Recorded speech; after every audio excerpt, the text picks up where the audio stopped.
मुंबई महानगरपालिकेची निवडणूक महायुती एकत्रितपणे लढणार असल्याची माहिती उपमुख्यमंत्री एकनाथ शिंदेंनी दिली आहे। बीएमसीवर महायुतीचा भगवा फडकवण्याचा निर्धार त्यांनी व्यक्त केलेला आहे। शिवसेनेच्या मुंबईतील माजी आणि आजी आमदार, खासदार तसंच नगरसेवक यांची महत्त्वाची बैठक रामटेक बंगल्यावर पार पडली आणि या बैठकीला शिवसेनेचे मुख्य नेते एकनाथ शिंदे यांची उपस्थिती होती। या बैठकीला शिवसेनेचे नेते रामदास कदम, विजय शिवतारे, राहुल शेवाळे, दीपक केसरकरही उपस्थित होते। उपमुख्यमंत्री शिंदेंसह शिवसेनेच्या अन्य नेत्यांना, शिवसैनिकांना मार्गदर्शनही करण्यात आलं।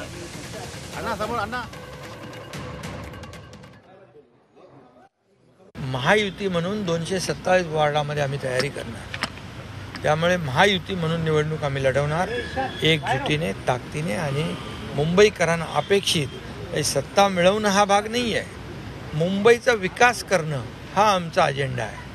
आणि म्हणून मुंबईकरांना मुंबई जशी अपेक्षित आहे तशी मुंबई देण्याचा प्रयत्न आमचा असणार आहे।